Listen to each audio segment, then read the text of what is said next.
बिस्मिल्लाहिर्रहमानिर्रहीम। Dear students, अस्सलाम वालेकुम। Naveed Sabri here. Dear students, आज हमारा जो लेक्चर है ये करंट अफेयर्स के पेपर से रिलेटेड है। करंट अफेयर्स का जो सीएसएस का पेपर है उसमें तीन मेन एरियाज होते हैं जिनके बारे में क्वेश्चन पूछे जाते हैं। पाकिस्तान के डोमेस्टिक इश्यूज, वो किसी भी तरह के हों। फिर उसके बाद पाकिस्तान के जो रिलेशंस हैं with the other world, other countries है या ऑर्गेनाइजेशंस हैं ये। और थर्ड लेवल पे है ओवरऑल जो इंटरनेशनल इश्यूज चल रहे होते हैं उसमें पाकिस्तान की इन्वॉल्वमेंट हो या ना हो या थोड़ी हो, तो बहरहाल वो भी पूछे जा सकते हैं। तो उस सब का बैकग्राउंड बनाने के लिए इस वक्त हम ये एक पहला लेक्चर अपने सामने रख रहे हैं और जिसका टॉपिक है पाकिस्तान सिंस 1947। यानी कि पाकिस्तान जब से बना है तब से लेकर अब तक पाकिस्तान की हिस्ट्री में कौन से वो बड़े बड़े ऐसे वाकयात हुए हैं जिनका एज अ स्टूडेंट हमें पता होना चाहिए, ताकि इसकी बेस पे फिर हम फर्दर आगे अपनी रीडिंग वगैरह को देख सकें। तो उस मकसद के लिए इस टॉपिक को हमने 5 डिफरेंट इराज में डिवाइड किया है। पहला 1947 से 1956 तक, फिर 1956 से 1970 तक, फिर 1970 से 1988 तक, फिर 1988 से 2008 तक और फिर 2008 से आज तक। तो इस हवाले से हम पहली बात करते हैं 1947 से 1956 तक। तो ये जो इम्पोर्टेंट इवेंट्स हैं इस इरा के, इसमें सबसे पहले है कॉन्स्टिट्यूशन मेकिंग। क्योंकि जाहिर है नया कंट्री बना था तो कॉन्स्टिट्यूशन एक जो बेसिक फ्रेमवर्क होता है किसी भी स्टेट का, वो बनना ज़रूरी होता है। तो उसके लिए बहुत बड़ी एफर्ट चलती रही, कोशिश चलती रही। शुरू में जो मुत्तहिदा हिंदुस्तान का जो एक्ट था उसी को थोड़ी सी अमेंडमेंट करके उसको इम्प्लीमेंट कर दिया गया कि जिससे कि स्टेट का पूरा स्ट्रक्चर जो है वो रन किया जा सके। लेकिन उसके बाद फिर जाहिर है कि पहला कॉन्स्टिट्यूशन बनना था तो उसके लिए डिफरेंट स्टेक होल्डर्स ने अपना अपना पॉइंट दिया और करते करते जो है ना वो पहला कॉन्स्टिट्यूशन जो है वो 1956 में बना। इसमें बहुत सारे इश्यूज आए, हम आगे चल के इनको चीज़ों को डिटेल में भी देखेंगे। लेकिन बहरहाल 1956 में हमारा पहला कॉन्स्टिट्यूशन जो है वो बन गया और वो अब इम्प्लीमेंट हो गया। वो कॉन्स्टिट्यूशन जो है उसको बाकायदा नाफिज कर दिया गया 1956 में। और इसी दौर में ये जो 9 साल हैं 1947 से 56 तक, इंडिया के साथ भी हमारी टेंशन बहुत ज़्यादा थी। एक तो पहली बात ये हमें जहन में रखनी चाहिए कि चूंकि इंडिया आज़ाद हुआ था, पाकिस्तान बना था, ये दो मुख्तलिफ चीज़ें हैं। और पाकिस्तान चूंकि इंडिया का ही पार्ट था तो इंडियंस ये समझते थे कि पाकिस्तान को बना के उनकी धरती माता के टुकड़े किए गए और इंडिया को डिवाइड कर दिया गया। इसलिए पाकिस्तान एक ऐसी रियासत है जो कि गैर कानूनी गैर इखलाकी रियासत है। हालांकि ये पूरे लॉज के साथ बनी थी, इसमें कोई ऐसा मसला नहीं था, बट जाहिर है इंडियंस की अपनी फीलिंग थी। इस वजह से उन्होंने कोई ऐसा मौका शुरू में भी नहीं छोड़ा कि जिसमें वो पाकिस्तान को डिस्टर्ब ना कर सकते हो। तो पहली टेंशन इंडिया के साथ ही हमारी नेक्स्ट नेशनल एक्सचेकर जो है, कौमी खजाना। कौमी खजाना में पाकिस्तान का जो हिस्सा बनता था वो पाकिस्तान को नहीं दिया गया और बहुत बाद में जाके उसका कुछ पोर्शन दिया गया। अच्छा, फिर उसके बाद जो प्रिंसली स्टेट थी, जब ब्रिटिश इंडिया था ना 1947 से पहले, आज़ादी से पहले, उसमें बहुत सारी स्टेट्स थी जो हिंदू मेजोरिटी की थी, बहुत सारी जो मुस्लिम मेजोरिटी की थी। अब जो स्टेट्स पाकिस्तान के अंदर आ रही थी, जैसा कि बहावलपुर की स्टेट है, कल्लात की स्टेट है, स्वात की स्टेट है, इस तरह की बहुत सारी स्टेट्स जो कि पाकिस्तान के अंदर आ रही थी, वो तो पाकिस्तान के अंदर ही शामिल हो गई क्योंकि उनके हर तरफ पाकिस्तान ही का एरिया था, तो उसमें मसला नहीं हुआ। प्रॉब्लम आया ज़्यादा कश्मीर, हैदराबाद और जूनागढ़ में। कश्मीर में मुस्लिम मेजॉरिटी थी लेकिन उसका राजा जो था वो हिंदू था। जिसने के गैर कानूनी तौर पर उसकी इंडिया के साथ एक एक्सेशन कर दी और उसकी समझ लें कि इल्हाक कर दिया, और उस इल्हाक की वजह से इंडिया ने उसके ऊपर, कश्मीर के ऊपर हमला कर दिया, अपनी फौजें दाखिल कर दी। हालांकि कश्मीर का फैसला ये हुआ था कि जो स्टेट्स हैं उनकी आवाम की मर्जी के मुताबिक किया जाएगा, लेकिन इंडिया ने कहा कि चूंकि उसके नवाब जो था, उसका जो हुक्मरान था, उसने इंडिया के साथ इल्हाक कर दिया है, तो इसलिए कश्मीर के ऊपर हमारा हक है, उन्होंने कब्जा कर लिया। इधर से पाकिस्तान की तरफ से कुछ मुजाहिदीन ने भी पेशरफ्त शुरू की, तो थोड़ा सा कश्मीर का एरिया जो कि आजकल आज़ाद कश्मीर कहलाता है, और लद्दाख का इलाका, उस पे कुछ कब्जा कर लिया, तो वो अब आजकल भी पाकिस्तान के साथ चल रहा है। अदरवाइज कश्मीर का इशू जो है वो जाहिर है कि आपको पता ही होगा कि बहुत ज़्यादा इम्पोर्टेंट इशू है। इसके ऊपर हम अलग से एक पूरी डिस्कशन करेंगे इंशाल्लाह। फिर उसके बाद हैदराबाद एक रियासत थी जो कि इंडियन सब कॉन्टिनेंट के बिल्कुल साउथ में, श्रीलंका के करीब हैदराबाद दक्कन का एरिया था। वो भी मुस्लिम मेजॉरिटी का एरिया था। लेकिन ये है कि उसके तो चूंकि हर तरफ इंडिया ही है, और कुछ उसका जो है वो तीन तरफ से सी है और एक तरफ से इंडिया है, तो पाकिस्तान किसी तरह से टच नहीं करता था, तो फिर हम कुछ कर नहीं सके। इंडिया ने उसके ऊपर भी कब्जा कर लिया।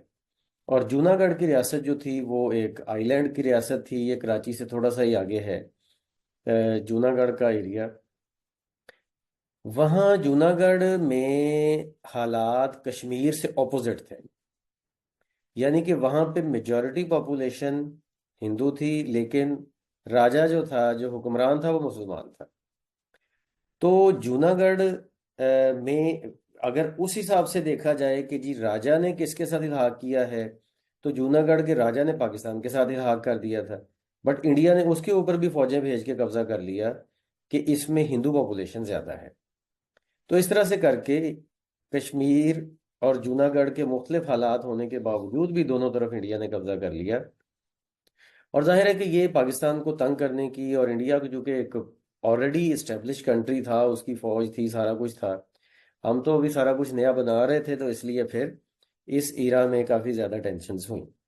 और फिर उसके बाद handling the cold war dynamics. Cold war जाहिर है उस वक्त सेकेंड वर्ल्ड वॉर के बाद शुरू हो चुकी थी, और दुनिया जो है वो वाज़े तौर पर दो ब्लॉक्स में, रशियन ब्लॉक और अमेरिकन ब्लॉक में, एक समझ लें कि डिवाइड थी। कुछ कंट्रीज थे जो कहते थे कि हम किसी के साथ नहीं है, नॉन अलाइंड, उन्होंने नॉन अलाइंड मूवमेंट के नाम से एक ऑर्गेनाइजेशन बनाई हुई थी, इंडिया भी उसमें शामिल था।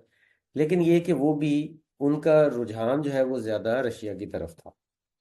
अच्छा, बहरहाल जब पाकिस्तान बना तो पाकिस्तान ने फिर देखा कि अब इसको कैसे हैंडल करना चाहिए इस सारे मामले को। तो पाकिस्तान ने अपना वजन जो है वो अमेरिका के पलड़े में डाला, और पाकिस्तान अमेरिकन ब्लॉक में चला गया। और फिर तब से लेकर अब तक हम तकरीबन उसी मामले में हैं। बहरहाल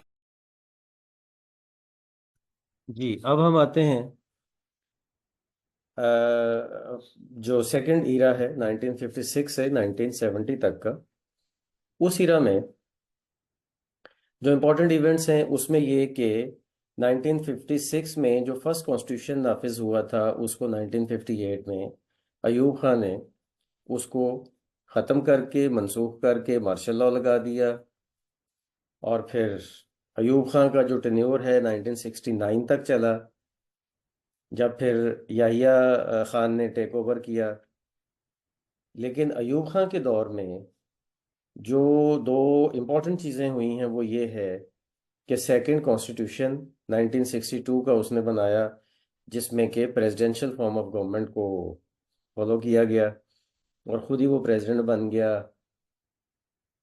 और दूसरा जो इम्पोर्टेंट इंसिडेंट हुआ वो था 1965 की वॉर, जो कि कश्मीर के ऊपर इंडिया के साथ हमारी वॉर हुई। और फिर उस वॉर के बाद ताशकंद माहिदा ताशकंद जिसको कहते हैं, ताशकंद पैक्ट, वो हुआ इंडिया के साथ। जो ताशकंद सिटी है वो रूस ने हमारा ये वाला माहिदा करवाया था। तो ये तो चूंकि ताशकंद उस वक्त रूस में था, तो इसलिए माहिदा ताशकंद इसको कहा गया।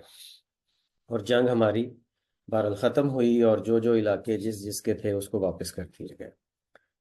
अच्छा, फिर उसके बाद 1969 में याहिया खान ने जब टेक ओवर किया तो उसने 1970 में जनरल इलेक्शन करवाए। ये पाकिस्तान की तारीख के पहले जनरल इलेक्शंस थे।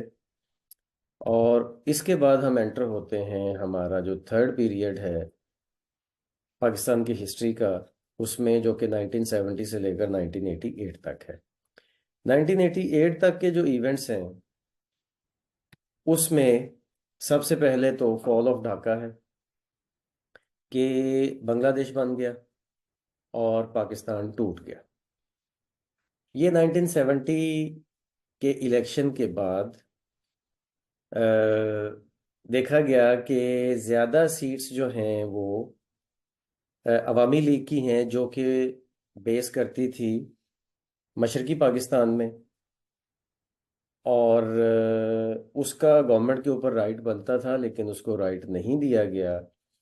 तो फिर उन्होंने अपनी जद्दोजहद शुरू शुरू की और उन्होंने एक अपना अलग से मुल्क बना लिया और वो पाकिस्तान से टूट गए। इस सारे मामले में इंडिया ने फिर अपना वही नेगेटिव रोल अपना अदा किया, और बंगाली जो मुक्ति बाहिनी बन गई वो सारी उसके साथ वो जो है वो मुक्ति बाहिनी एक फौज बनी थी, एक जो कह लें सिविल आर्मी बनी थी उनकी, वो इंडिया की मदद से ही बनी। और उसने फिर पाकिस्तानी फौज को कन्फ्रंट किया और फिर पाकिस्तानी फौजियों को वहां पे हथियार फेंकने पड़े। और उस वक्त पाकिस्तान का जो सिविल मार्शल एडमिनिस्ट्रेटर था वो जुल्फकार अली भुट्टो था।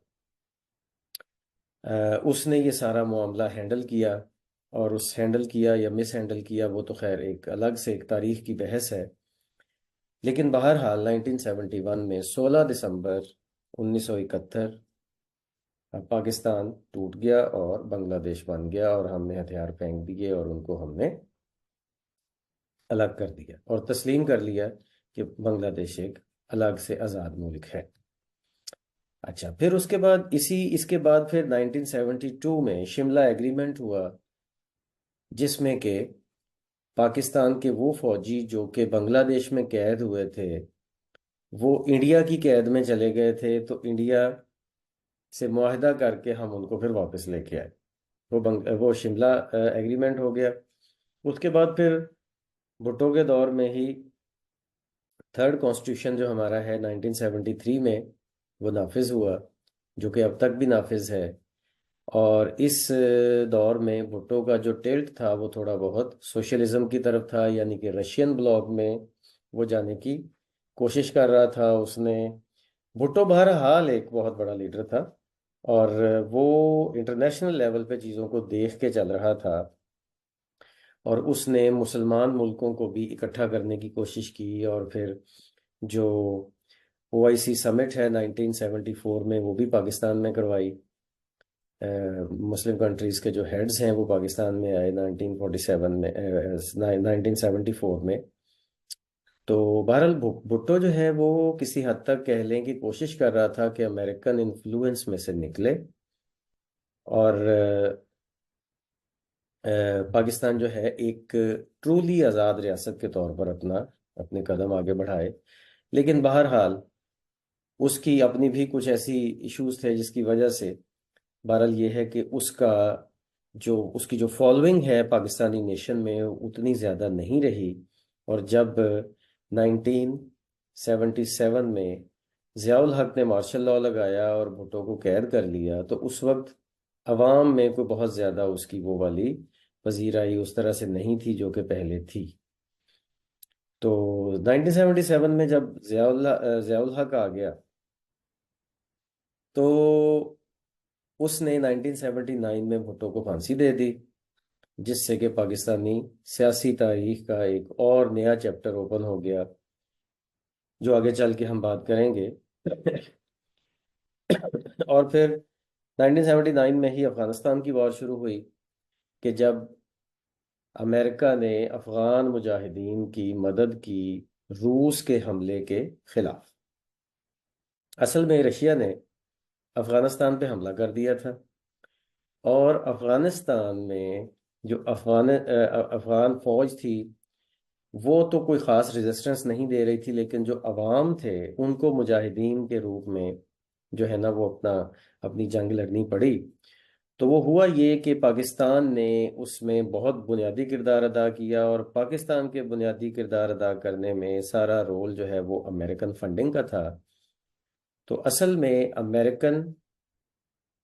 अमेरिकन्स जो है उन्होंने पाकिस्तान को कन्विंस किया, जनरल ज़ियाउल हक को, कि अगर रूस ने अफगानिस्तान पे कब्जा कर लिया तो कल पाकिस्तान पे भी करेगा, क्योंकि रूस जो है वो गर्म पानियों के समंदर की तरफ आने का पूरा प्रोग्राम रखता है।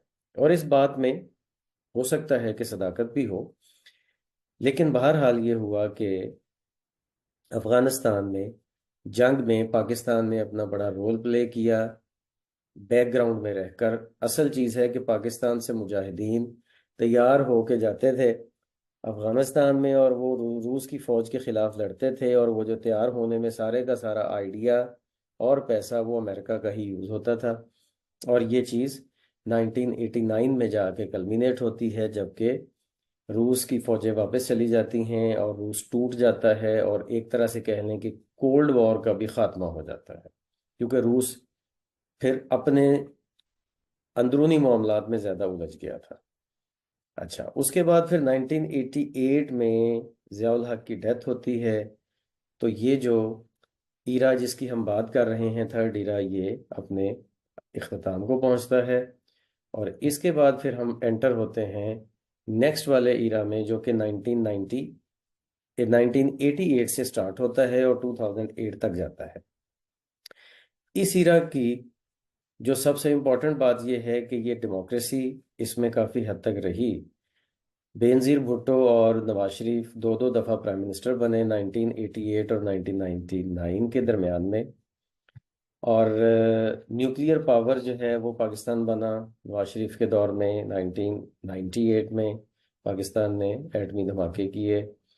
और फिर नवाज शरीफ ही के दौर में कारगिल वॉर एक लिमिटेड किस्म की वॉर थी, जो कि 99 में शुरू हुई, और वो 99 में ही ख़त्म भी हो गई। लेकिन उसका पाकिस्तान को बहुत ज़्यादा नुकसान हुआ कि पाकिस्तान के कुछ इलाके लद्दाख वाली साइड में वो इंडिया के कब्ज़े में चले गए, और वो अब तक भी उनके कब्ज़े में ही हैं।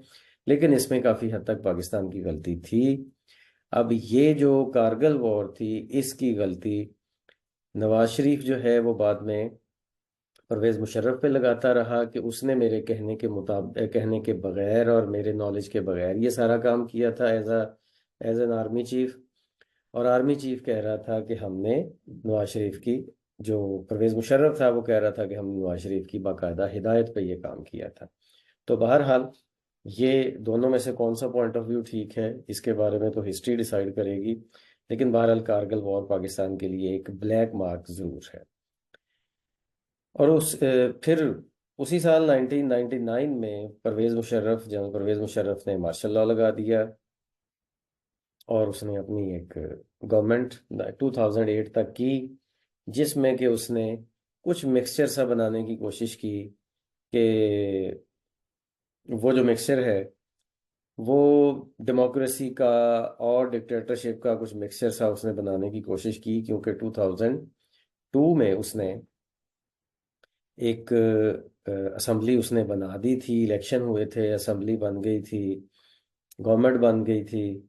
ठीक है, मीर ज़फ़रुल्लाह जमाली और फिर शुजाउत हुसैन और चौधरी शुजाउत हुसैन, और फिर पर अपना शौकत अजीज़, ये सब उस दौर में प्राइम मिनिस्टर बने थे मुशर्रफ के अंडर। मुशर्रफ प्रेसिडेंट बन गया था, और ये वर्दी के अंदर प्रेसिडेंट था।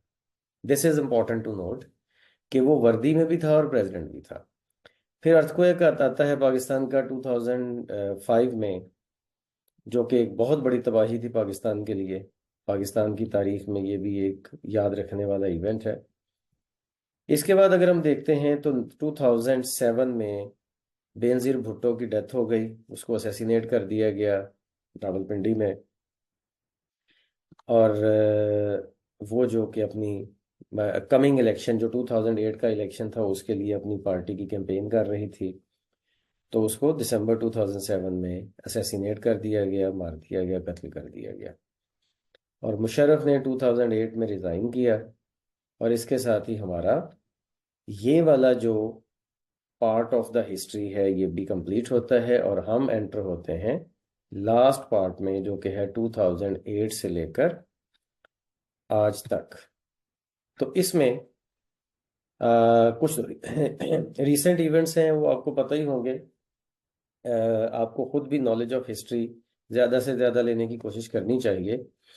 बहरहाल, पाकिस्तान में डेमोक्रेसी की एक और टर्म स्टार्ट हुई 2008 से, जिसमें कि पीपल्स पार्टी ने अपनी गवर्नमेंट बनाई 2008 में, और 2008 से लेकर आज तक ये डेमोक्रेसी की टर्म चल रही है। और इसमें जो मेजर प्लेयर्स रहे, वैसे तो बहुत सारे किरदार रहे, लेकिन मेजर प्लेयर्स जो हैं इसमें तीन हैं: आसिफ अली जरदारी, नवाज शरीफ और इमरान खान। ये तीनों इस पॉलिटिकल ईरा जो है 2008 के बाद से लेकर आज तक इसके बहुत मेजर प्लेयर्स हैं। और एक और बात जो इसमें समझने वाली है, जानने वाली है, वो ये है कि अमेरिका ने एबटाबाद में 2011 में उसामा बिन लादेन को मार दिया, जो कि बकौल अमेरिका के पाकिस्तान डबल गेम कर रहा था और पाकिस्तान की फौज के नॉलेज में था कि उसामा बिन लादेन कहाँ पे है और उन्होंने छुपा के रखा हुआ था। वो 2011 में अमेरिकन्स ने अपनी जासूसी करके तो उसको मार दिया, और पाकिस्तान से बिल्कुल इजाज़त उन्होंने नहीं ली कि उनके हेलीकॉप्टर आके उसामा बिन लादेन को मार के चले गए। और इस ईरा में, स्पेशली इस ईरा में 2008 के बाद वक्त से लेकर अब तक का जो ईरा है, इसका एक बहुत बड़ा एक पॉलिटिकल फैक्टर जो है ना, वो हमें जहन में रखना पड़ेगा। वो है active role of the youth in the politics, political affairs. Pakistan की यूथ जो है वो कभी भी पॉलिटिकल अफेयर्स में इतना ज्यादा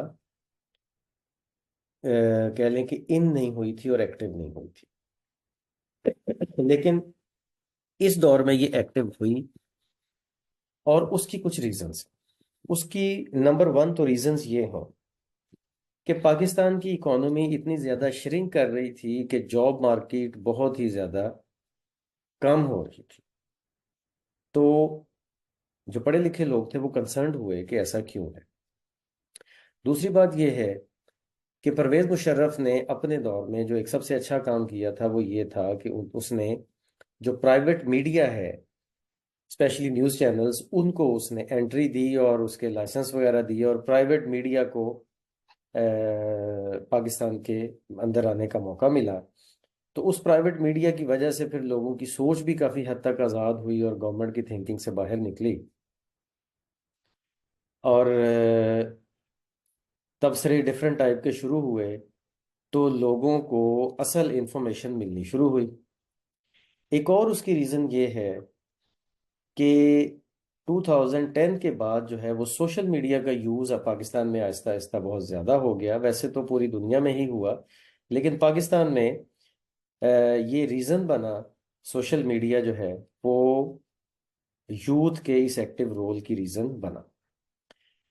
तो ये वो सारे कुछ फैक्टर्स हैं जिसकी वजह से यूथ ज़्यादा एक्टिव हुए, और वो अब तक भी एक्टिव हैं, और उन्होंने अपना एक रोल जो है वो अपने आप को मनवाया। इसी वजह से इमरान खान जो है उसको पावर मिली, और 2008 में इमरान खान प्राइम मिनिस्टर बना। और इमरान खान की गवर्नमेंट जो है 2022 में उसको नो कॉन्फिडेंस मोशन के ज़रिए जो है ना, उसके कुछ अपने ही लोगों को तोड़ के तो ये बनाई गई, इसको गिराया गया, हुकूमत को गिराया गया, और एक नई गवर्नमेंट जो है वो शहबाज शरीफ के अंडर बनाई गई। और उस शहबाज शरीफ के अंडर जो गवर्नमेंट बनी, उसमें बहुत ज़्यादा एलिमेंट ऑफ अनसर्टेनिटी था। फिर शहबाज शरीफ की गवर्नमेंट ख़त्म होके अब जो है वो हमारा जो निगरान सेटअप है, इंटरम सेटअप, वो चल रहा है पाकिस्तान में भी और सारे प्रोविंसेस में भी। तो ये जो एक सिचुएशन ऑफ अनसर्टेनिटी है, ये 2022 से लेकर आज तक पाकिस्तान में कायम है, और इसकी बहुत सारी रीजंस हो सकती हैं। लेकिन इमरान खान की गवर्नमेंट को गिराना भी इसकी रीजंस में शामिल है, और ये अनसर्टेनिटी अब फैलती जा रही है, क्योंकि ये अनसर्टेनिटी पॉलिटिकल अनसर्टेनिटी अपनी जो है वो कह लें कि अपनी वजह से, पॉलिटिकल अनसर्टेनिटी की वजह से इकोनॉमिक अनसर्टेनिटी पैदा हो रही है, ठीक है, और लोगों की बहुत ज़्यादा इसमें कह लें कि लोगों के मसाइल में इजाफा हो रहा है, जिसकी वजह से पाकिस्तान इस वक्त जो है वो बहुत अनसर्टेनिटी की सिचुएशन में मौजूद है। इस तरह करके ये सारे इम्पोर्टेंट इराज को हमने वन बाय वन डिस्कस किया। उम्मीद है कि आपको इस लेक्चर के थ्रू एक बेसिक इंट्रोडक्शन मिला होगा कि पाकिस्तान की जो ओवरऑल हिस्ट्री है वो क्या है और उसके जो बेसिक पॉइंट्स हैं वो क्या हैं। इसके साथ ही हम आज का लेक्चर ख़त्म करते हैं। नेक्स्ट लेक्चर तक अल्लाह हाफिज़।